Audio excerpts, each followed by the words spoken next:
right now. So if you guys want to see this meeting again, it's going to be on the 3rd District Libertarian Party of Kansas's Facebook page. I want to thank every one of you for coming out to tonight's meeting. This is a very important meeting. We believe that it's time to enact real change in the state of Kansas.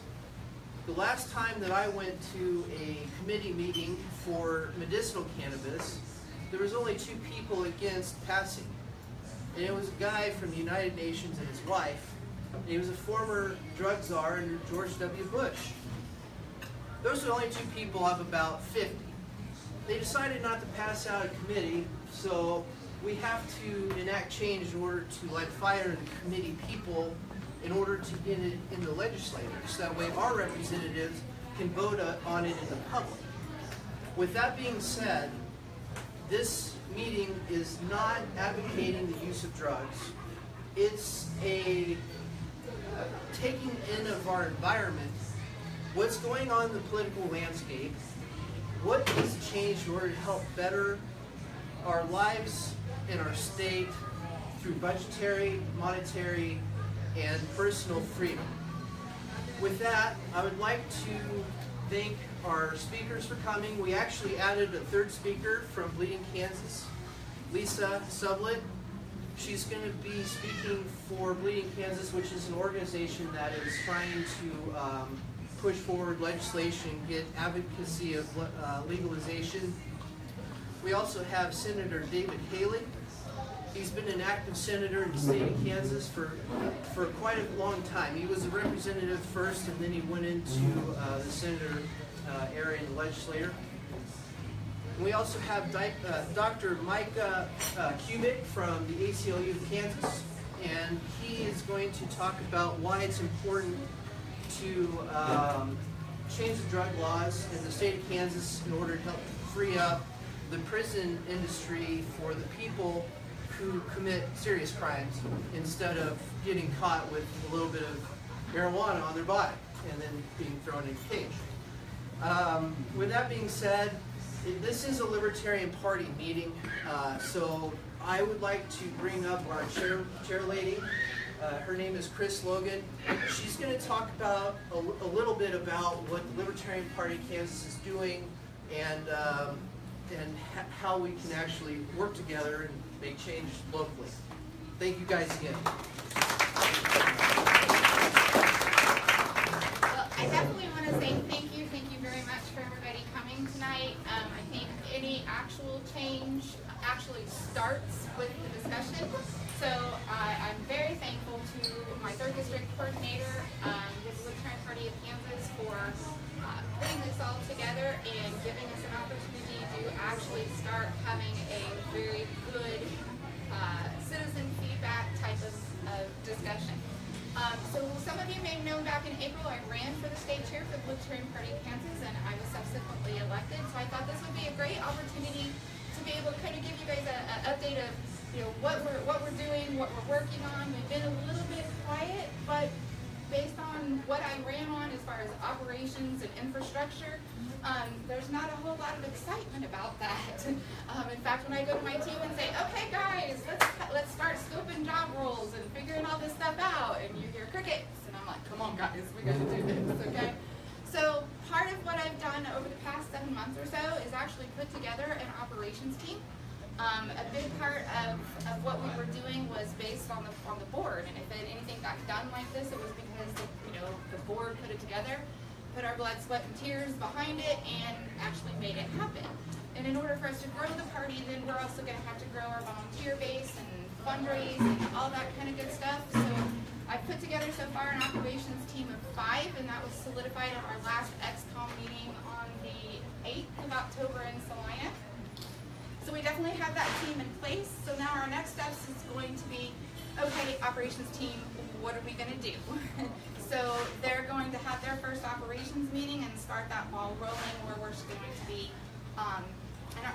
basically the goal is that we're going to become more organized, more focused. Everybody's going to have a role to perform, but as a team, everybody doing their individual roles is going to push us forward, and we are going to start defining for for ourselves, what does Libertarian Party of Kansas mean? Okay, so we've gone a lot, with having people define us, ask anybody, hey, what does being a libertarian mean? And you can get just a plethora of answers. Well, we are going to start defining that narrative. What are we about? What are the issues that we are passionate about as far as being citizens of Kansas? In order for that to happen, we need your feedback, so I definitely put cards out. It's got our social media on there. Please go like our pages on our website. There's a tab that says Get Involved. If you want to help us do that, by all means, please fill out that lovely Get Involved form. I've noticed, if you guys haven't necessarily, that we have a lot of no Tyson and Tonky signs that we've seen in a couple of locations in this business, and that's been a big thing for the citizens of Southern Leavenworth County. And to that means we also are starting a discussion of expanding the Leavenworth County Board of County Commissioners as well from 3 to 5. They have reached out to us to potentially help make that happen. But with the new appointment, we will have a candidate on the 2018 ballot for at least the existing 3 Board of County Commissioners. So definitely, if anybody is interested in running for office on the Libertarian ticket, that website's your place to go to. Fill out that Get Involved, tell us your background, what seat do you want to run for. I will definitely encourage everyone, start local and start small, okay? Part of what I'm hoping to do is to make us relevant, okay? Gotten, probably slammed the most after I've typed an office on, we just aren't relevant enough. Okay, we hear you. We want to be relevant, but we need the people to help us be relevant. So that's where you guys come in. So definitely go to our website, tell us what you'd like to do, tell us how you'd like to help, and we'd be more than happy to get you in the right fit for whatever your passion is. So that's all I wanted to give update-wise. Definitely give us feedback. We're definitely looking for it, and now's the time that we're putting all the infrastructure together. So that's the time that we have the opportunity to start making changes within the state party as well. So if everybody will give Jeff a great big welcome and thank you. Really, really appreciate it. He will be our master of ceremonies for the night. So let's get this party started. Thank you very much. As Chris stated, we are looking for people to run at the city level. The interesting part about running for office at the city level is you don't have a party behind your name. So what that means is you can actually collaborate with many parties if you choose to do so. There are people who run for office who choose not to do that because of the machine that's in place.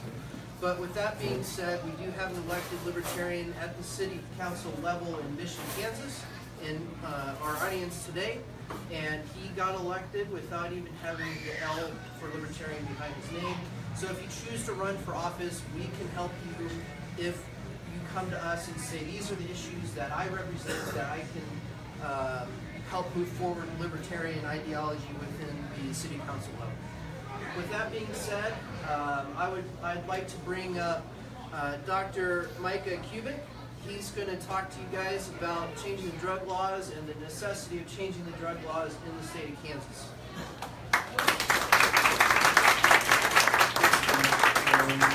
Well, good evening, everyone.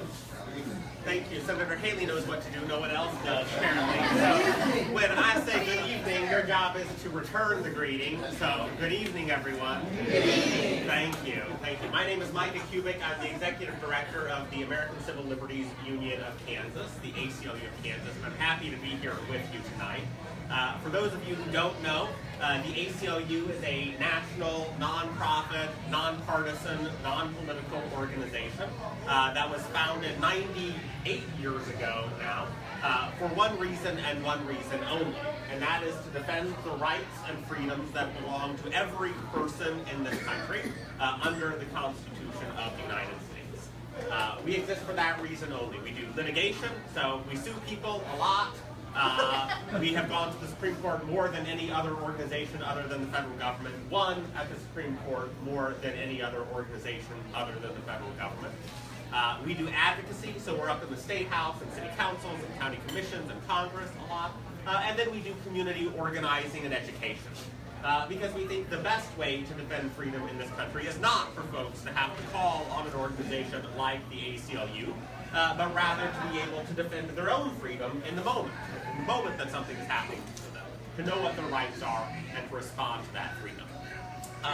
So I think tonight we want to talk about criminal justice system. This is a big issue for us at the ACLU, both in Kansas and nationwide. And the reason for that is that the criminal justice system in this state is fundamentally broken. It is fundamentally broken. Over the last 40 years, the prison population in Kansas has more than quadrupled, even though crime is at an all-time low. So violent crime in Kansas is currently the lowest it has ever been in the history of them keeping statistics. And nonviolent crime is the lowest it has ever been in the state of Kansas in the history of them keeping statistics. And yet, at the same time, this morning there were nearly 10,000 people in Kansas locked behind bars. Something is not right with that picture. When crime is at an all-time low, you ought not to have the largest prison population you have ever had.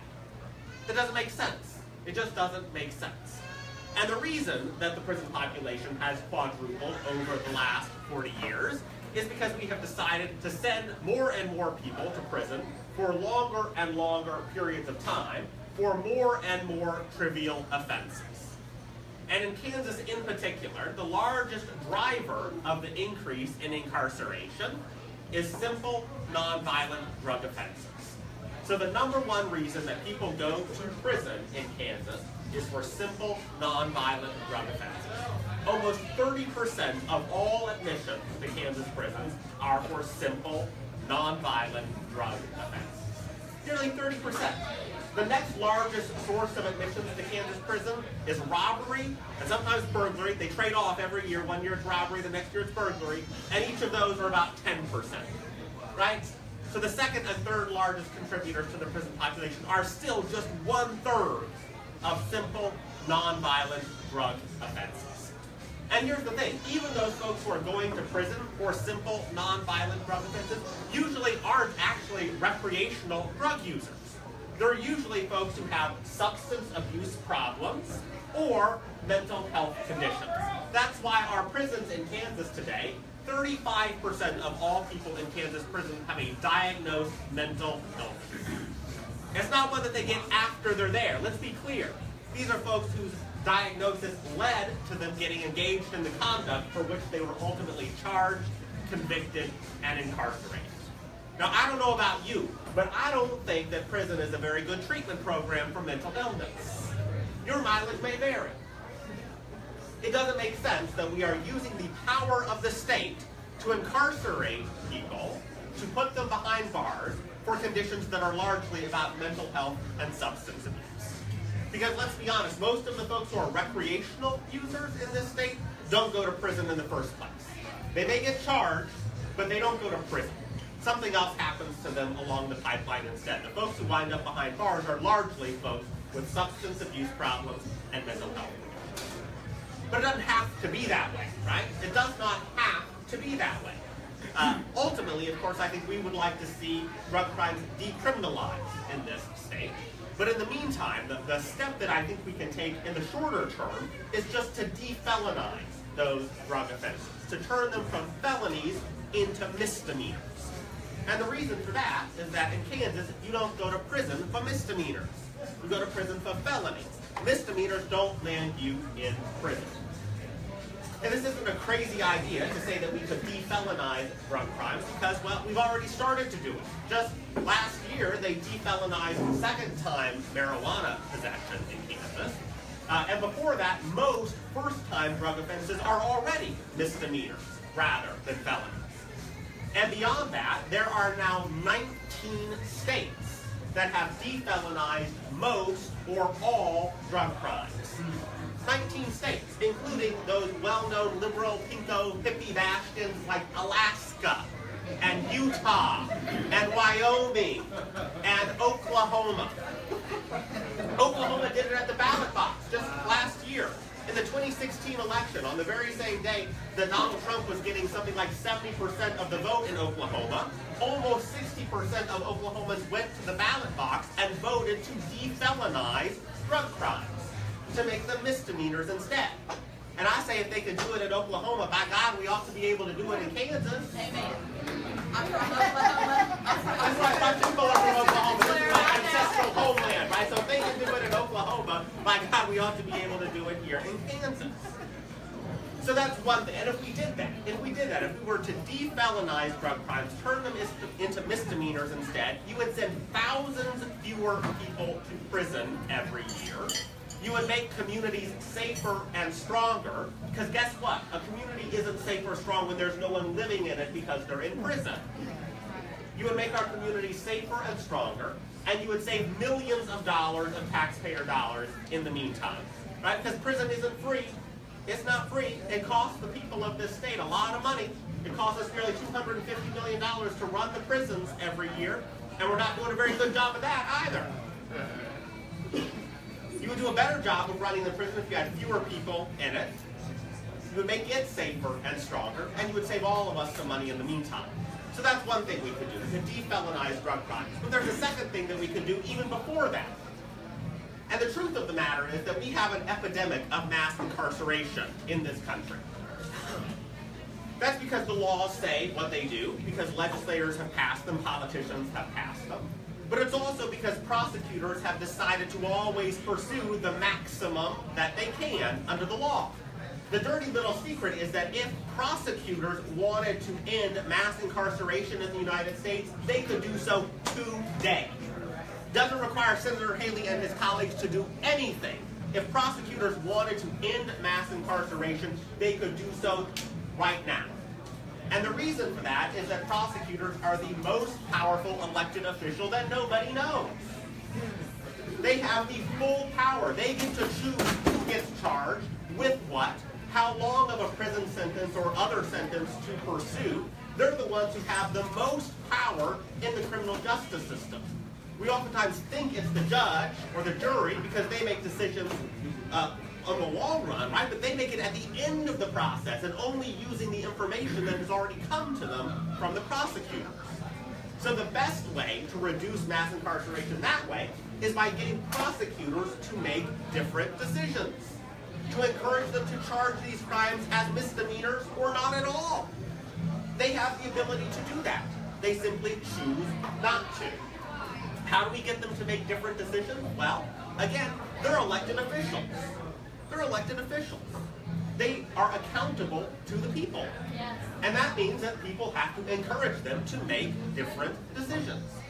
I always ask this question because I think it's interesting. How many of you have ever written or called or stopped someone at the grocery store, an elected official? How many of you talked to a city council person that way? Almost everybody in the room has contacted their city council person. What about your state rep or state senator? How many of you have ever contacted them?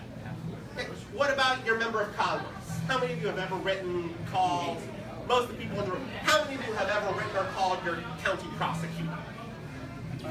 Like 2 people, 3 people, right? Most of the hands in the room went down.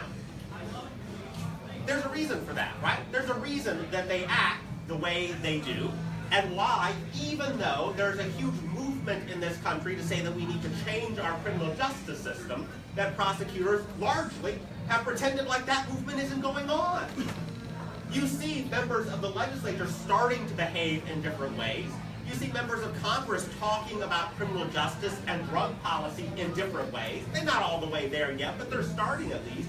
You see very, very, very, very, very, very, very few prosecutors even acknowledging that this is a thing that is happening in the world. And the reason for that is that their constituents don't reach out to them and don't encourage them to think about this in a different way. And we have to do that if we want to make any change. Because they are elected officials, they do respond when they hear from people. And right now, the only folks they hear from, the very small handful of folks they hear from, are folks who want them to pursue the most extreme sentence in every single case. In every single case. And so they think that that's the only attitude that exists out there. When in fact, the polling data that we did here in Kansas showed 80% of people in Kansas thought the idea of defelonizing drug crimes was a good one. 90% of the people in Kansas wanted prosecutors to use diversion more. That's where you get a program instead of being charged with the crime. And if you do the program, the charge never shows up on your record. And yet, Kansas, we use diversion at half the national average, right? Something is not making sense there when 90% of the people want prosecutors to use diversion, but we're using it at half the national average. The reason for that, again, is that people aren't putting that other voice in their ears. We're not letting the prosecutors know there is a different approach they could take, which would make our communities safer and stronger and freer and save us all more money in the process. So those are the two things that I would leave you with, right? That we should be pursuing defelonizing drug crimes at the legislature, but also that there's work that we can do in local communities at the local county level with county attorneys to get them to make different decisions. Because regardless of what the legislature does, they can do that now, today, and it only requires them to make different decisions. So with that, I'll stop talking and hand it back over to you.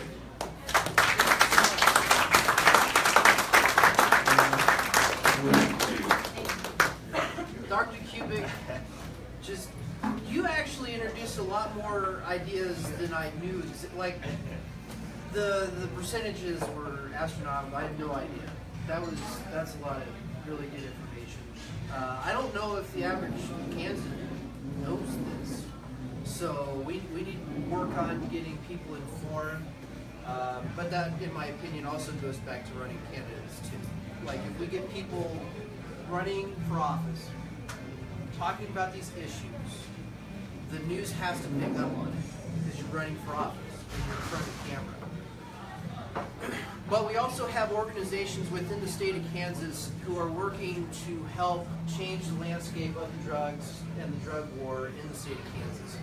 One of them is Bleeding Kansas, and the person who leads that is Lisa Sublett, and she's here to speak with us tonight.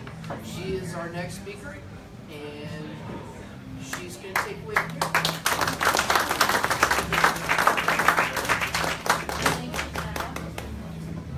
Well, hi everybody.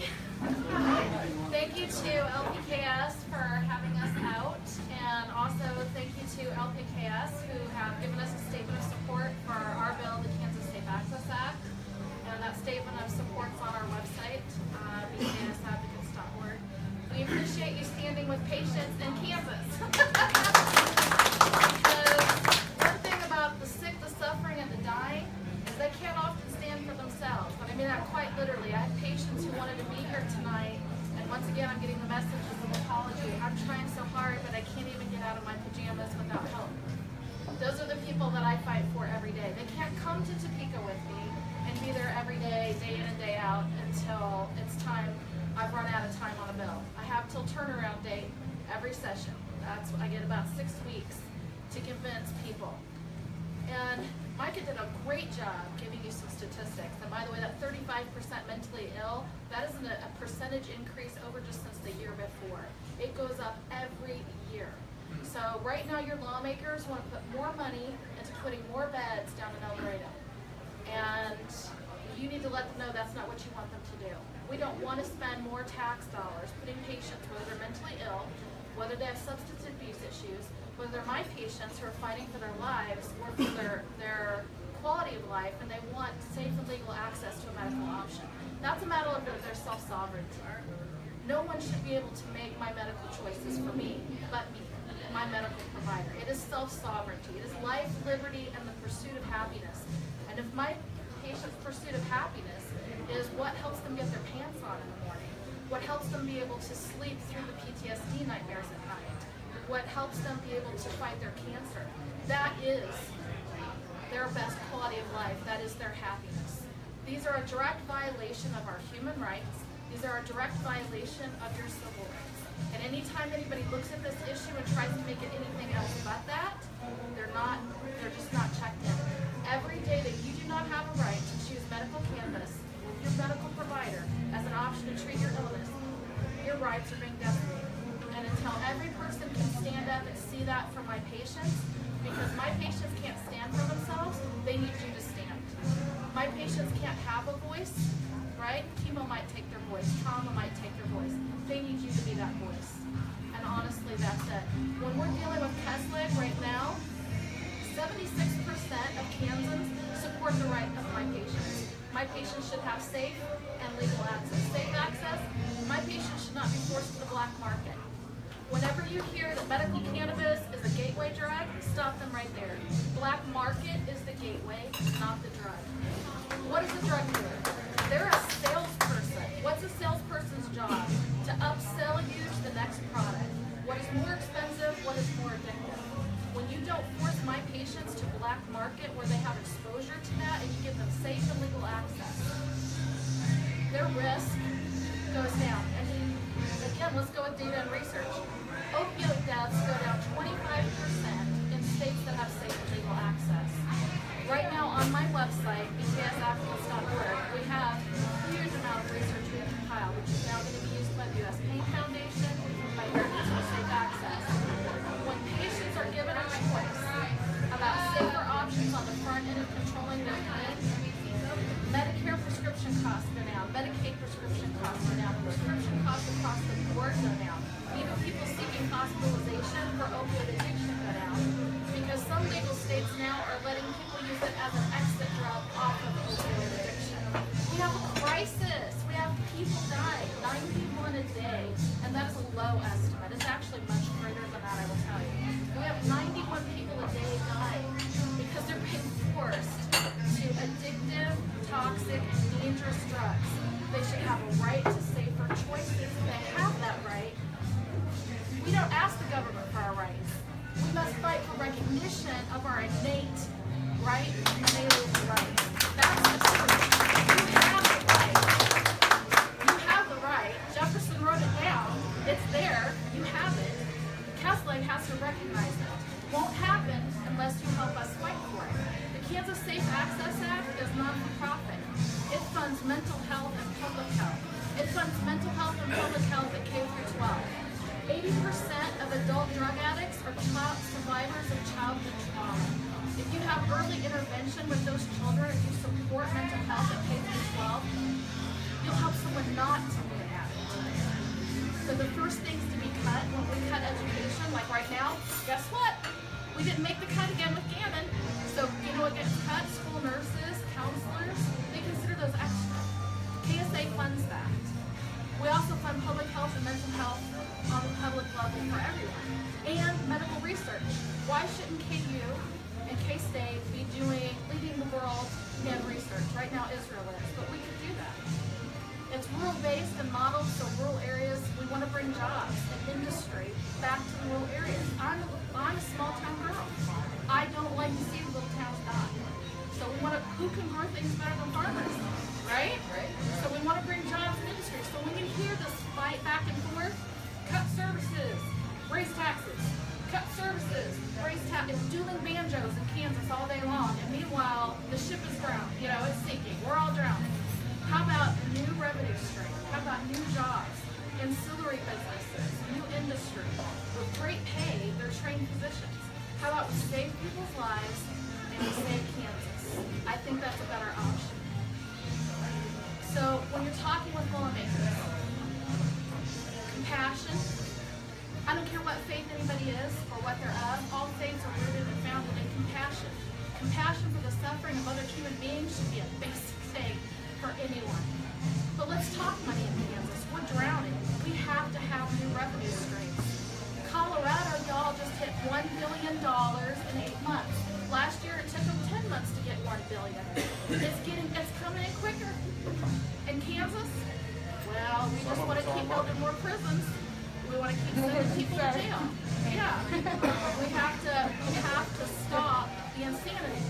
We say science over stigma, right? It is time for science, data, and research to take the place of stigma and propaganda. That's going to be up to you guys.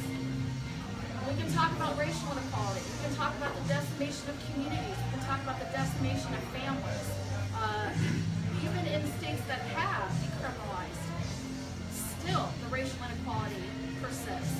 And I have the research over that too. That is something still that we have to look at. We are decimating communities and families. That has to stop. It really does. I think, so you can talk about those points with lawmakers. One thing I want to make you aware of. Here in Kansas, some of the foes that we fight are the ones that you would expect. The police association, we fight Ed Clark, who represents Fort Police Association. We fight Dr. Voth. Dr. Voth has clinics for rehab. He also treats elderly people, and one of the largest prescribers of Lyrica and other drugs, the medical campus. There's a lot of reasons why people have money invested. Let's talk about asset forfeiture and seizure in Kansas, right? Your property's convicted without a trial. Good luck having enough money to fight for it. You never have to be convicted. You don't even have to be charged. Kansas can take your property. Asset forfeiture and seizure on I-70 coming out of Colorado. Kansas has been sanctioned. We got slapped on the wrist by a judge for profiling on out-of-state tax. But it's a moneymaker. Kansas Highway Patrol moved an office out to Waukene. Why? Because Waukene makes more money off of busting people off I-70. That was purposeful. It was a choice by their mayor back in the 90s. These little towns make bank. Here's the problem. They get all the property, but if they put someone in jail or prison, whose tax dollars pay for that? So if they're making bank, but you're paying for it long run. So yes, I want you to care about my patients. Shauna Banda just had to take a plea deal. Many of you have heard about her in Garden City. Her mother with terminal Crohn's. Kansas took her child. She was facing 28 years in prison for making cannabis oil to treat her terminal illness. If anybody thinks Crohn's isn't terminal, look up Glenn Fry from the Eagles. That absolutely can be. She now has to go to live in Washington. She has to flee the state. I have medical refugees in Colorado right now. Little Emelise was sent home on hospice to die in Kansas. Kansas said, we can't do anything else for you. Luckily, her neurologist had done cannabis research for a whole year and said, take her to Colorado now. We fundraised along with the Cafe at Lawrence. We got her to Colorado within 2 weeks. She took her first steps in Colorado. She's walking. So yes, I want you to care about your neighbors that are suffering. I want to tell you their stories. I want to tell you the stories of the ones I've had to say goodbye to in the 4 years I've been fighting. Don't get a paycheck. This wasn't supposed to be my mission in life. I do marketing. I sell food ingredients. But when I'm a mother of 7, I'm a grandmother of 3. Faith is a part of my life. I cannot hear if someone else is suffering and not be moved. That's why I'm here. That's why there's bleeding Kansas. So I want you to care about the patients, but I want you to care about your tax dollars. I want you to care about the little towns that are dying. Also, our bill, 100% ecologically sustainable. Let's do it green. Let's have Kansas role model what it's like to build an entire green, sustainable energy industry, right? Let's crush Chinese imports with our Chinese farmers, with our farmers growing hemp. Let's crush those imports. There's hemp leaves in our rotunda for a reason. That's their heritage crop, and they deserve to have it back to write their future.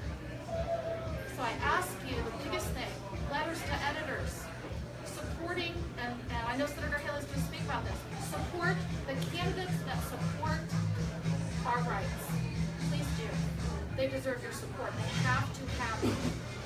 Yes, right. Yes, Paul. And don't let up on that. Don't let up on the media. They won't pay attention to this unless you tell them, I care about these stories, and I want to know. We had a science teacher in Ottawa, 3 forms of cancer, faced over 20 years in prison for treating his cancer. How about a Vietnam veteran with stage 4 cancer directly linked to his Agent Orange exposure during service, and the VA in Topeka took away his pain meds because he tested positive for cannabis. Are you pissed yet? Right. Are you mad yet? I buried a lovely grandmother about 4 months ago. One of her last posts on her Facebook, her name is Jo, she's my angel, one of my angels now, was begging the Kansas legislature to allow her to be free to heal. I'm too mad to beg anymore, and I'm asking you to be too mad. These are our rights, and we're simply asking that they be recognized, not granted. And I just ask you to please rise up and help us fight for those rights. Thank you.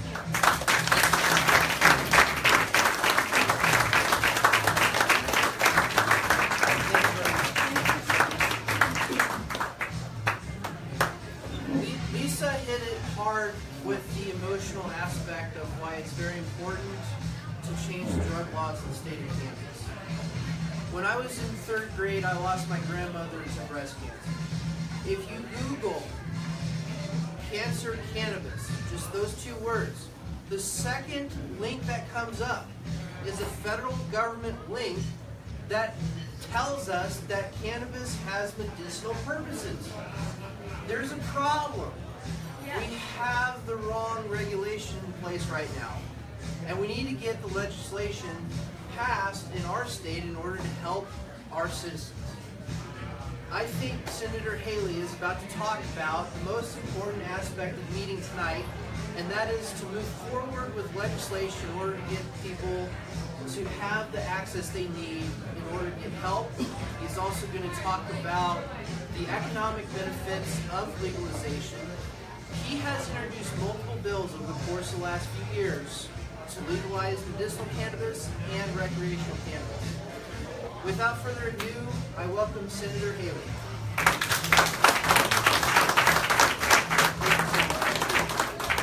Thank each of you for being here. I appreciate so much what we heard and what we'll hear. After hearing from Dr. Micah Kubic with the ACLU, after hearing from Lisa Sublett, who framed the issue, I want to thank the Libertarian Party, the State Party, for being here for your advocacy, for helping us to address an issue head on that both parties have kind of pushed under the rug, because the advocacy that Micah and Lisa are speaking to is going on in this state. It's going on, and I'm here to tell you this evening that Kansas will have medicinal marijuana. We will join the other, 29 states, more than half of this country, the people in this country have it. We will have it. I just hope we're not the 50th. So it starts here. It is here. And I appreciate the invitation because I respect the tenets of the Libertarian Party. I don't know if you keep a scorecard or a grade card or anything, but if you go through David Haley's last 20 years and the 20 plus years in the legislature, I imagine that the personal freedoms that should be accorded without infringement by our government all across the board, and I am now a registered Democrat, born and raised a Republican, find myself often on the other side or a different side from the traditional values of the party. So since 2009. We'll get there, man. Okay, I'm going to Always an open door, Senator. Exactly. Always an open door. Since 2009, one of the issues, and I'm pleased to see just a divergent group has come together to support what medicinal marijuana would mean to our state. When I started, we just had a few states back in 2009. I was kind of the oddball. I'm a former prosecutor here in Wyandotte County. That's my history. I'm the only attorney left now in the Kansas Senate. And I started out as a prosecutor, and so I started looking at both, Lisa and Micah have touched upon this, starting to see people be incarcerated for nonviolent crime, so-called crime. We weren't hurting anybody, and we clogged our county jail here in Wyandotte County, and certainly now the state of Kansas is talking about expanding for another 2,000 beds here in Lansing. 2,000 more beds. And when we look at the numbers, and again, when you last up, it's kind of rough because they've covered most of the things, but when you look at it, why do we need 2,000 more beds? Right.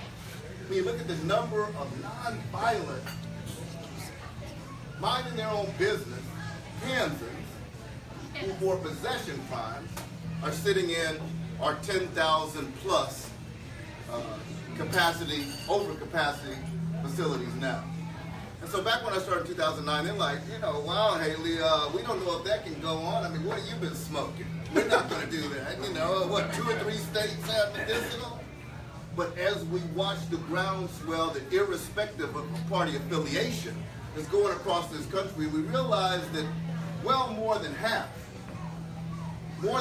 of Americans can take the option now with their script and opt out for what 60 Minutes, which is on right now, was talking about tonight, a crisis in prescription chemicals that lead to death when we've never seen a natural alternative that people can medicinally, or if you ask me, recreationally, or for whatever reason they so choose, to be able to access. So as we watch the groundswell in Kansas, I'm here tonight for just a couple to add to. I mean, because it's tough to follow. Micah, Kubic, and Lisa Sublett. Why do I have to be the closer? I mean, weren't they great? Let's just thank both of them for what they do with ACLU and with leading Kansas. There are two quick things. And by the way, this is my commercial. I left some of my newsletters which talk about not only what I'm trying to do with your help for medicinal, as far as I'm concerned, any particular legalization. This is my newsletter from the summer, and I've left a few of them over here, just brought them out of here. They were from the summer, but also some other areas that I found of interest. That's my commercial, but also it has my information on it, because as we go back in January, I would hope that each of you would consider me an ally on many issues. If there will be more issues, I believe that you and David Haley will agree on, then we won't. And so that you would have the information here from the newsletter and to share with your friends. I know that you said that we're on Facebook. I think my daughter is in D.C. actually streaming now. Mariah is actually tuning in. Who's there with the law firm. If you are, hi Mariah. I don't know where it is. Hi Mariah. And I say that because the advocacy has to be based, not just with our prosecutors, but with the legislators this particular year. 2018 is an election year in Kansas for the state reps and for the statewide offices. If we don't hear now, right now, from each of the advocacies, wherever they're found, not only in this room, but among your friends, your colleagues, if we don't hear right now in each district, every state rep that's in right now needs to have someone contacted about how they feel. Well, my bill is Senate Bill 155. It lays below the line in the Senate. It's been badly transmogrified or amended. They've actually gutted the intent of it. They play the games. It's a legislative game.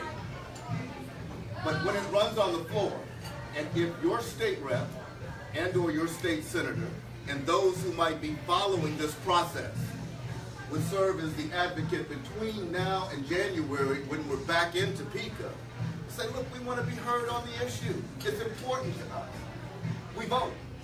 And we want to make sure that the issue has an opportunity to be heard. See, Kansas doesn't have initiative and referendum. Many of the other states are able to get the issue on the ballot. We, unfortunately, do not have that option. It has to be done legislatively, or like has been said, we have to approach the other elected officials, like our prosecutors and others, to get them to bring some sanity to the clogging of our system with people who mean no threat or no harm and who actually are looking for viable alternatives to prescriptions that are killing people. So that advocacy is one. To talk to your rep, talk to your senator. You know that. You've done that before, but really, really now, please, ma'am, please, sir, this is the time. The other is, and I'm really disappointed, and I'll pass this around, back in 2015, the Kansas Health Institute, a nonpartisan entity that does some research, gets some things out and involved, they did a study on potential health effects of legalizing medical marijuana in Kansas. This is the exact summary. I didn't bring the book with me. I'm going to leave this. I'm going to pass it around and leave it. But it's wonderful because at the end it has the breakdown of what it is. And the synopsis of it says it's a good thing. This is Kansas. This is September 2015. They basically say, spoiler alert, it's a good thing. But, and I'll just pass that around, and I'm going to leave it with the president or whomever they decide they want to have it. So this year, the Kansas Health Institute comes out with their legislative recap about the issues that they feel need to be addressed. And they've been a friend. They brought amicus. They brought assistance to our debate. But they're talking about all the different issues and the bill tracking that are, quote, health related, unquote, and how they fared in the 2017 session. And we had a bill that was health oriented, medical marijuana, which they weighed in on, and they continue to study, and there's no mention at all. So, as your advocacy looks at the traditional turnout among those who we vote for, our state reps, our statewide offices, we got governor up, secretary of state, and all the statewide, the treasurer, the AG, thank you. Yes.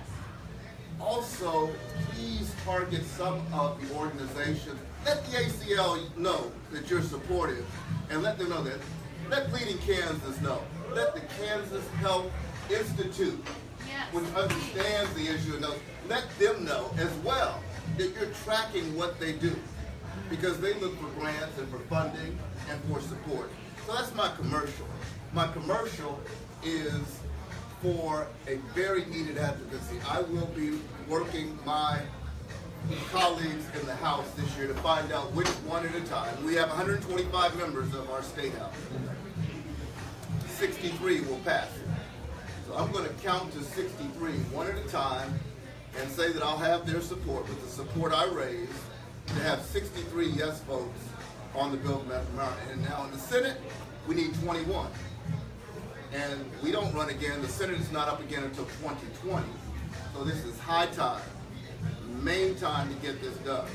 And I have a few people who've been very supportive. Marlena, Rashanae, Lacey, Gina, who've been here. Y'all gotta help me get the word out in case I run again in 2020. You know, I mean, and I'm gonna count on each of you because I have caught political hell Yes. for being the only one in the Senate to sponsor what I just think is common sense and what many people want.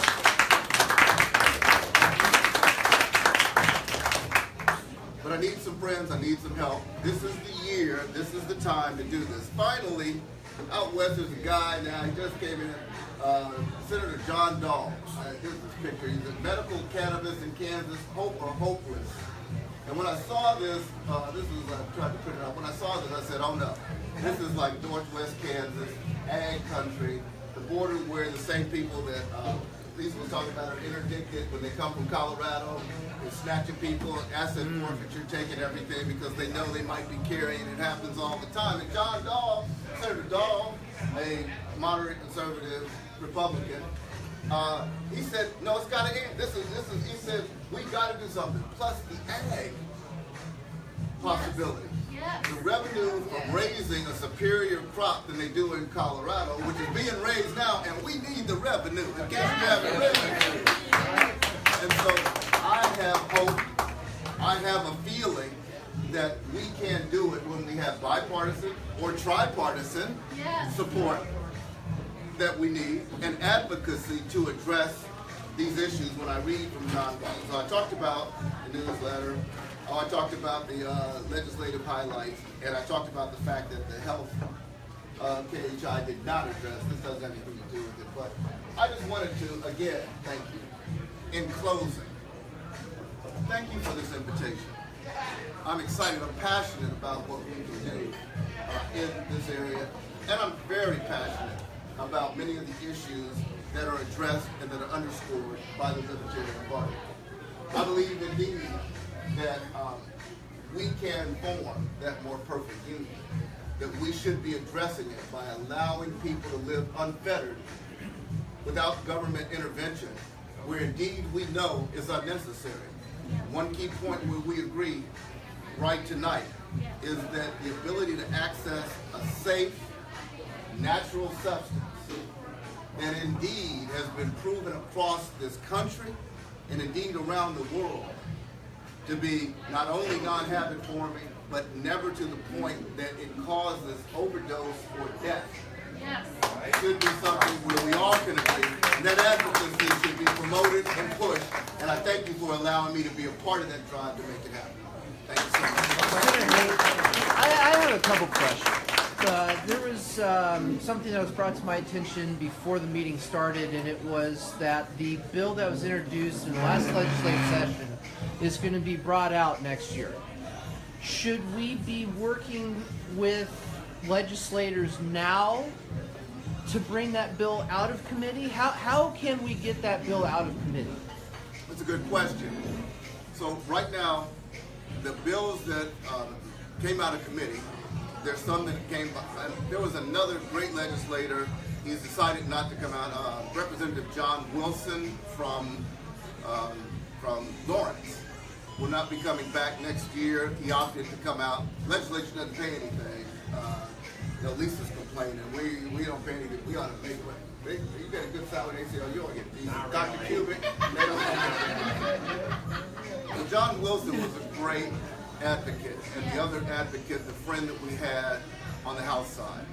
And so, I don't know what the status of the House bills are. I do know that the status of the Senate bill that I introduced that came out of the Senate Federal and State Affairs Committee is now below the line. It still can be debated in Senate Bill 155. Again, it will have to be amended. I don't want to see the bill pass if it's debated, because it does what you can already do. The CBG, what is the name of the oil? It just basically says that that you can't be, that could be medicinally, it guts the bill. But it's germane. It makes it amendable. The topic will make it amendable to put back in the original provisions of Senate Bill 155. There's another bill, Senate Bill 187, was it 150? I forget the number, but there was another one that was even broader, that was more, I forgot the number. We've been out since, I ran a campaign for mayor here in Wyandotte County, came in third on August 1st. All the ordinances were ingested, so I can talk about ordinances here in Wyandotte County, but I can't remember the number of the bills, but I'll go back in January, and we want to amend that in. I got a straight up question. What does the main points of the bill have in it? Okay. What do you got?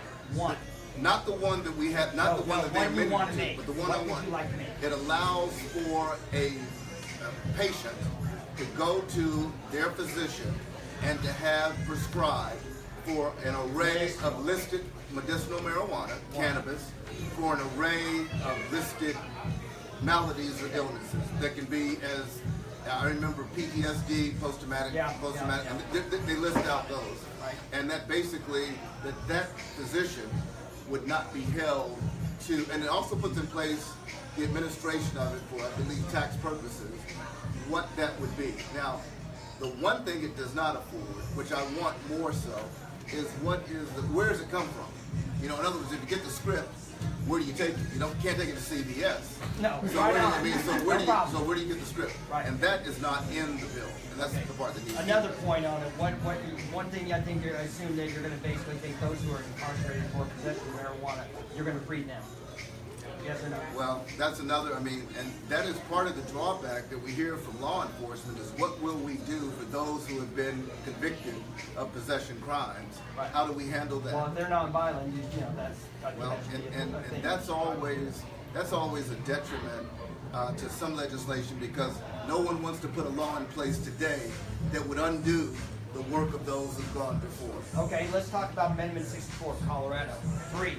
Are you gonna change this in this bill to have any kind of retail of marijuana? Yes or no? Retail, selling marijuana, bring crossroads. Like recreational marijuana for other counties. I would like to move. I've said openly that I do support legalization, and of course, for those who say that medical is a gateway to it, and I don't want to. Again, this is just David Haley. I'm David Haley, and I approve legalization. That message, but that's me. I'm not speaking for other advocacy organizations, including Leading Kansas or ACLU. Me personally, I'd like to see that, and I've said that. But for right now, the baby step, or the step that we have to take, or that we have to try to make, is as other states have done, and that is to get the medical. I agree with you. If you look at it, in tax revenues and sales tax in the state of Colorado, they hiked it 10%, and the excise tax was 15%. They made $43 million in retail sales in Colorado. They did $26 million in wholesale. correct? Am I right so far? That was in 2015. I don't know. Okay, well here's what it comes down to. The crux of the road is this. If we get into the retail of it and allow people to do that, that means that you're going to collect retail from it, correct, sir? Right. Does that now involve you in the idea about marijuana is some kind of thing? Would you understand the master settlement agreement? You know what master settlement is? For the tobacco? Tobacco industry. Now, those guys, the U.S. tobacco industry is a multi-billion-dollar organization. The people in Colorado, these guys who grow the marijuana are just mom and pops. Now, the one thing I've kind of thought this over. If something goes down, they basically sell marijuana that's actually poisonous to somebody and causes a problem. Who are they going to go after? They're going to go after first the retail, right? Well, first the retail, Yeah, which is retail, why we I'm need. out of business, and then guess who they're going to come after? You should have, there should be in place, Right. as we would hope. And by the way, the Colorado model, I've gone and seen it several times. I've been very impressed. They do have in place Right. just unforeseen consequences. Right. They go from seed to sale for not only medicinal but for recreational. Right, I And so they understand. put into place those safeguards that ensure that it doesn't trickle Right, back monitoring, to regulation, all the stuff which costs what? money. What? Monitoring, regulation of the growers, correct? Okay. Yeah, so now you got that. Yeah. So, you know, again, I don't think at this point we need to reinvent the wheel for what has been successful in states that are working. You know, I mean, we need to look at best practices, I would hope, and implement those, learn from the good and from the bad. Well, let me ask you something. If we want to take it in a different direction, would you be able to go with something that basically would be like a homegrown policy where people can grow it in their own homes? Up to a certain extent, I think. Start I there. think Start there. that's Start there. Let people grow in their own homes, assume responsibilities, provide that seeds go into the house, they grow it, they smoke it, and it doesn't leave the house. And I'm not sure, but I think that there is a provision for a certain amount that can be personally consumed. Right, it's basically it's 25 plants and now they're trying to go up to 50 I don't remember the which is exact cool. I don't care how many plants you grow in your house. That's good. But And I think one of the things that I think is going to be very, very important here is I think Senator Haley is basically saying that what we've introduced as far as last session is a starter point. He's already said that, you know, when it got to the floor, there was an amendment that introduced that totally changed the intent of the original bill. Right. So at this point, we have a bill that's on the floor. right. We need to be able to get those bill numbers. So what we'll do is, everybody, if you have signed up on the sheet, you know, for us to be able to send you contact information, we'll definitely put the bill numbers out there. We also have bills that are both, Lisa, correct me if I'm wrong, but we have the Kansas Safe Access Act is both introduced to the Senate committee and a House committee, and that's still the same as of this next session.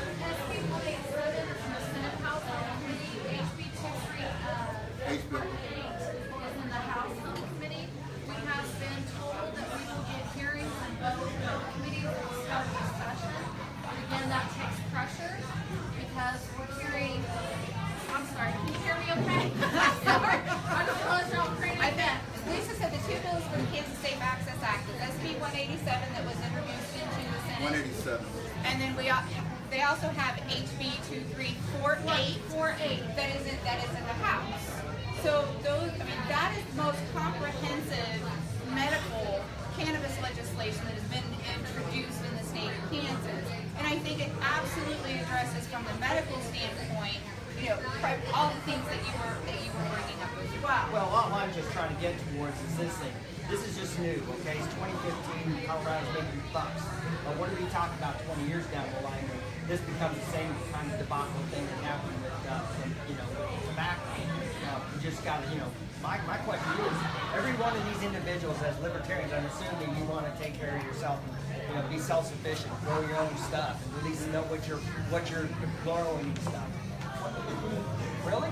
Well, I think that the bill that Senator Haley has, it gives us the opportunity to be able to expand on that and put those, and be able to give our legislators the feedback of what we collectively, in addition or in place of, want to have. I don't necessarily think that it's fair to put Senator Haley on the spot spot as of right now. You know, would you necessarily support this, or would you necessarily support that? But I do think that we need to get those bill numbers, and I think we need to work with the organizations that Senator Haley has said, so that we can get a good, comprehensive legislation for our cities. Right. Let me add that she gave 2 bill numbers already. My original bill is 155.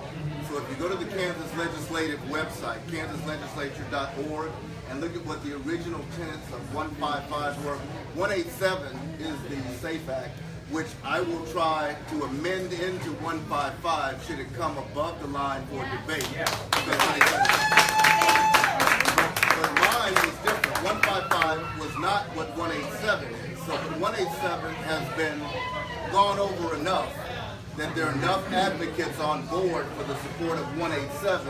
And even though 155 originally says some different things, or there's some different things, 187 seems to have a broader support, and that will be the amendment that I'll put in 155. But 155 will have to be called up for it to be amended into. So then we'll have, so what you see on 155 may not be how it reads in the other 187. It's going to be an amalgamation of what we raise in there. I'm just trying to avoid the liability that these retailers have not seen yet. Well, I appreciate it. I'll take a look at it. I can't tell you what is or what isn't there already. So thank you. Let me reach this gentleman for a second. I know he had his hand up. Well, thank you, Senator Hill.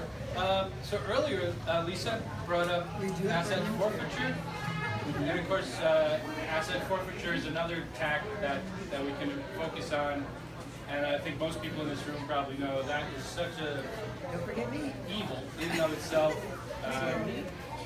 Just taking your money, your property, your possessions, without a trial, without a conviction, without a charge at times. Not even charged with it. So I just a general question, is that on your radar as well? This year, again, I'm the ranking member for the Senate Judiciary Committee, the only attorney in our Kansas Senate. Of 40 members right now, and indeed it is. And so I advocated, several of my bills go to interim committee. Asset forfeiture is being heard in an interim committee, and there's stakeholders all across the board. Not only are there legislators, but there's law enforcement, there are judges, and we meet again. I'm on the interim committee. We meet again, I think, a week from Friday.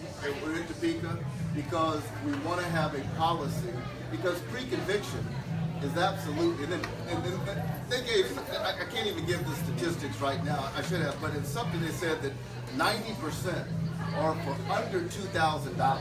90% of all seizures, but it's a multi-million dollars, so that means the ones who can least afford to fight the system are getting like $500, $1,000, $2,000 taken from them. And I mean, 90% of those. And that to me is the travesty. You know, especially, I mean, they show us the big things that they take of all the money from the cartels and those. That's only 10% of what's being taken. I mean, 10%. All of those cumulatively are 10%. So it is truly the average citizen who can't fight, going down or can't justify why do you have 400. And every once in a while we hear about those cases where they are. So there's an interim committee which will make a recommendation to bring my bill and the bills back after they've gone over them and sanitized them to make all the stakeholders happier to address that in January. And the other one I have is the wrongful incarceration compensation before we see people who are doing jail time and they're getting for a crime they didn't commit. So that's my answer too. Thank you. Yes, sir. Now, this committee has been at the beginning whether or not the bill comes forward. Like, we know that they've shut it down before. What chance in 2018 does this first step in medical have to pass? Well, again, this is why I'm glad to be here. This is why I thank you on a Chiefs night. I thank you for being here. I thank you because it's so important that the advocacy be heard and really statewide. We've got to be able to count to 21 in the Senate and 63 in the House. And this is the best between now and the second week in January is a great time to do that when the legislature convenes, because because we're off season. We'll be inundated with so many issues the second week in January. But developing and encouraging a dialogue with your state rep and with your friend state rep in another district and your state senator is crucial right now. I mean, going back and forth, getting a response, especially the state reps, because if they understand that there's a core constituency in their individual districts that are watching this, what they do on it next year when they have to run for office, I believe it's going to have a profound impact on what happens. Do you believe in this working together between parties that could give more to the team, or do you think that we're going to have to wait after we replace some people and maybe make another for you? That's a good question, and I don't know. I know this is a nonpartisan issue. I know that the issue of access to safe alternatives that have been borne out, as has been said in many other states already, should be borne out in Kansas. I don't know what all the polling suggests, but it's all across the board. I mean, I don't need to tell you how our national and congressional politics. If we have 80 and 90% of the citizens that support it, then why hasn't it already taken place with the leaders that are already there?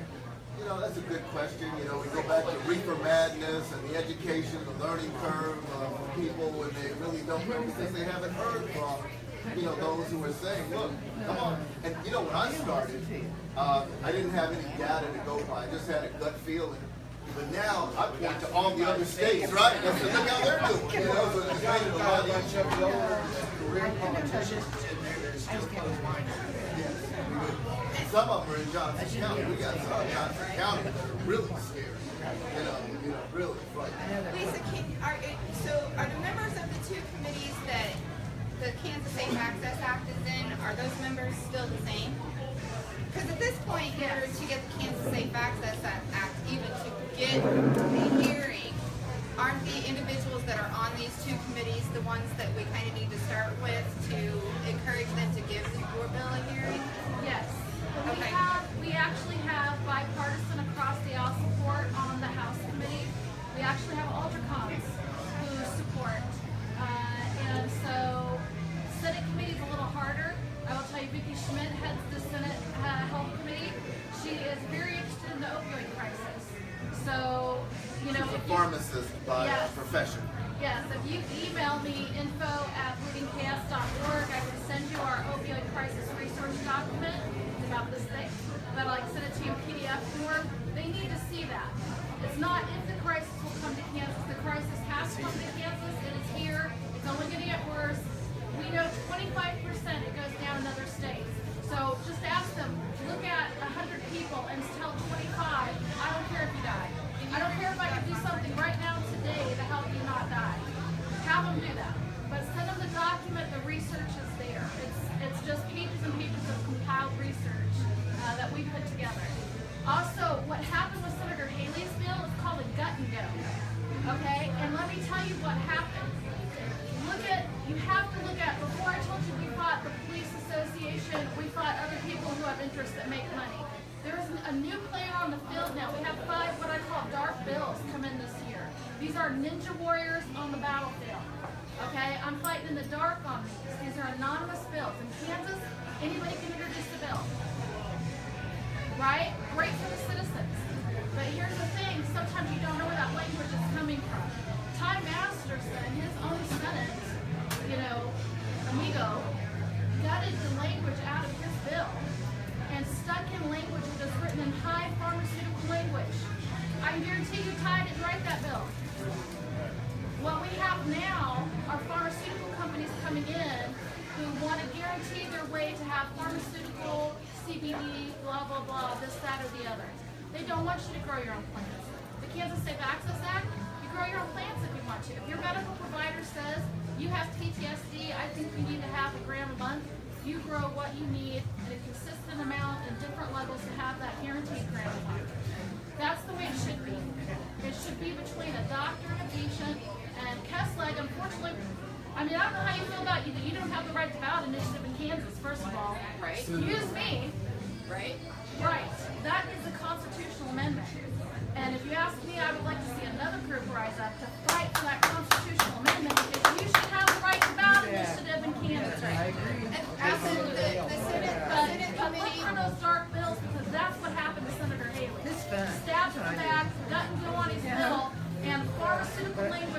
said, there is money involved. Look at who donates to those people. Look who donates to Time Master Sledge, who stabbed Senator Haley in the back and did a gut and go on his bill.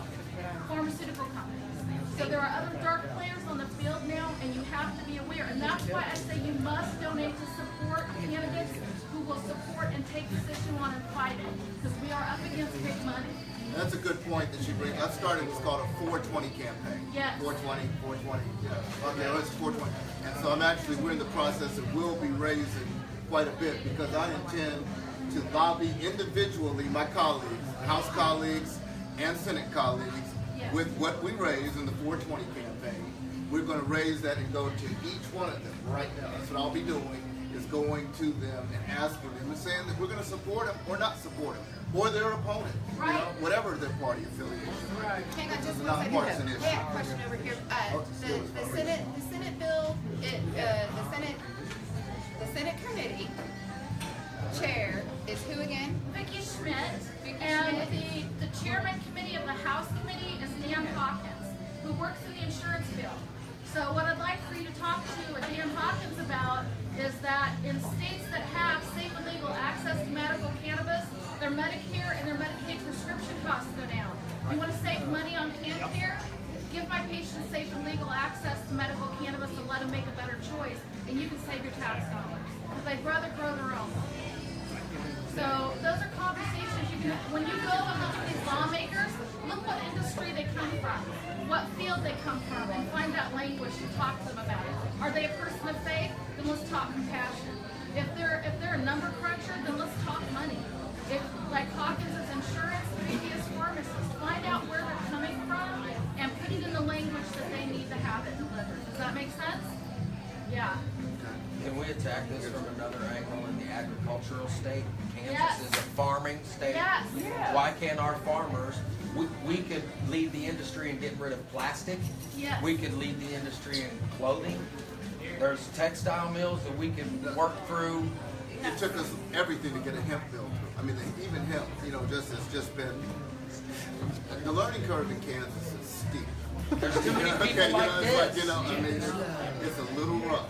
But when I saw again, John Dahl, Senator Dahl, who talked about the ag benefits, and it was looking at this from that standpoint, I feel like there is hope. Kansas could be put back on the map with just the agricultural, just the leading of agricultural replacing plastic. You know, We need Wyandotte County. Yeah. the pollution problem. Yeah, Brown Mac just got back from Israel. Israel leads the world for medical cannabis. They're getting ready to export it across the world, and they made medical cannabis an agricultural crop in Israel, the same as hemp.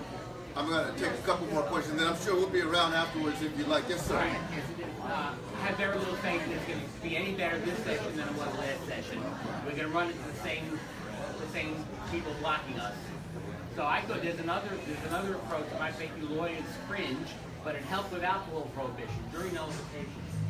It gets to the point where prosecutors can't get a conviction anymore, they just stop doing it. And that's what ended up ending alcohol prohibition. Maybe I should push that. Maybe that's the way to go now. So the only thing I say about that is I don't disagree with that, right? But I think everyone should know that the right to a jury trial is essentially dead in Kansas. That less than 1% of all felony cases go to a jury at all. So we're literally talking dozens of cases out of the tens of thousands that Kansas wind up going to a jury trial to give people even that opportunity, right? Which is why the prosecutors are that much more important, because that you address it on the front end. If you wait for the jury to do it, there are more people in this room now than get jury trials in Kansas. Right, and I understand that. And they always plea bargain because they're going to lose. But if they became confident that they're going to win, they ain't going to take a plea bargain. So that's how you have to start. All right. Is that, are we good? Thank you again so much.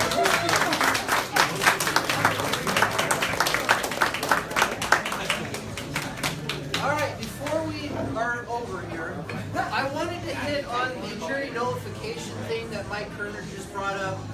I lived in Wyandotte County for a couple years, and I got summoned to be a juror And it was actually on, I think, a meth case. Some guy was selling meth outside of a Quick Trip or something. The prosecutor asked, does anybody believe in legalizing drugs? And I was literally the only person who raised my hand in the entire area. It was full of like hundreds of people. They kicked me out. If you don't want to be a juror, say you want to legalize drugs. I'm curious how this. You gotta pick the jurors. I don't know. I'm not sure they wouldn't be for verification. With that being said, there's an event on Tuesday, and we have Ned here. He's in charge of Jackson County Libertarian Party. It is in Missouri. I think mostly everybody here is in Kansas, but it's going to be a good time. Yeah, we have a delegation from Missouri here tonight. You mean you? Well, you guys are kind of these lovely ladies are going to be there. We are. Recent migrant will be there. It's Tuesday the 17th, so you have tomorrow to rest up and recover from tonight. It's mostly a social mixer. It's in Lee's Summit. We have a really cool, amazing, sagacious guest speaker scheduled. Do you know who it is? Our own Jeff Gallo. So if you enjoyed getting to see him as the MC tonight, you got a taste, just a taste. He's going to be the main course on Tuesday night. If you have questions about that, come see me, or just visit Kansas City area Libertarians, or the Liberties Night Out. It's posted there on Facebook. So yes, let's give it up for this event. Thank you guys again so much for coming out. This is a huge deal in the state of Kansas. I can't stress enough. I am a former Democrat, so I am from the Democratic Party. But I wanted to re-emphasize that this is a nonpartisan issue that can help all Kansans. The majority of Kansans believe in legalizing cannabis, not even just medicinal cannabis. And we need to make headway in the state of Kansas, and it starts here in this meeting room. We can work together in order to enact change. And that's what I wanted to represent tonight by bringing us all together. I think it's very important to work with both parties who are currently in office. And if they don't want to support it, then there has to be a coalition to build support for people who want to support it and get them out.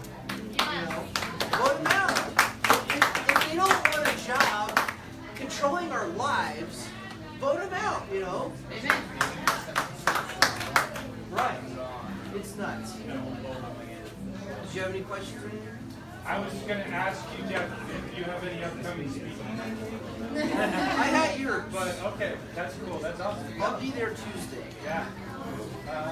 I think, with that being said, you guys do a nice. You guys do a great party here. Thank you. With that being said, I think we're going to be around. But if you haven't signed up, I'm going to collect the information that was discussed tonight in order to help enact change at the state level. Sign up for the emails. You can unsubscribe at any time, but I will be forwarding on the information that we need to do something about the drug laws in the state of Kansas. Thank you guys again. Have a good night. I'll be around. We'll be around.